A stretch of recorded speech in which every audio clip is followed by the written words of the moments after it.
जय हिंद बच्चों। आज आपकी पाठ्य पुस्तक प्रखर का पाठ 13 सामान्य शुद्धियाँ आपको समझाएंगे। बच्चों, हिंदी में हम जैसा बोलते हैं वैसा ही लिखते हैं, इसलिए हमें सही शुद्ध बोलना चाहिए और सही ही लिखना चाहिए। जैसे आप बोल देते हैं बीमार, बीमार कोई व्यक्ति बीमार है तो बीमार में बेटा आप बोलने में लग रहा है आपको छोटी ई की मात्रा बीमार, तो आप बीमार पे छोटी ई की मात्रा लगाएंगे, लेकिन सही शब्द क्या होता है? बीमार। इसी प्रकार क्योंकि में आप अगर थोड़ा खींच के बोलते हैं तो क्योंकि बड़ी ई की मात्रा आ रही है, लेकिन क्योंकि में क्या लगती है?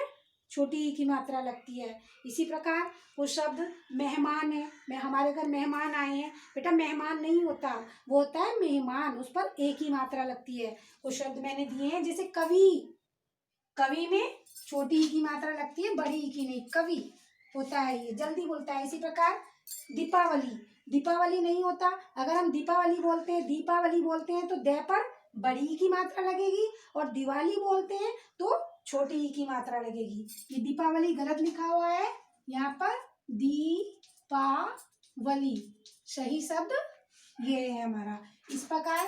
इसी प्रकार आशीर्वाद है, आशीर्वाद में बच्चे क्या करते हैं? श के ऊपर रे चढ़ा देते हैं। अब ये रे तो यहाँ बोलेगा श से पहले, तो क्या हो जाएगा? ये आशीर्वाद। लेकिन जो शुद्ध शब्द है वो होता है आशीर्वाद। शीर, श के बाद रे बोल रहा है तो किस पे चढ़ेगा? बे के ऊपर, आशीर्वाद। इसी प्रकार विशेष, विशेष में पेट चिरा श जो होता है वो बाद में आता है, बीच में कौन सा श आता है? सलजम वाला। विशेष। ऋतु, ऋतु में रे पे ई की मात्रा ऋतु, ये ऋतु गलत है। री से री जो होता है वो री तो खुद ही है, ये री और तू, ऋतु, यह सही शब्द है। दंड, दंड में देखा होगा आपने न की आवाज जो बिंदु है वो निकालती है, तो ये वाला दंड जो है गलत है। बोलने में ये भी आपको दंड ही लग रहा है, लेकिन जो सही शब्द होगा वो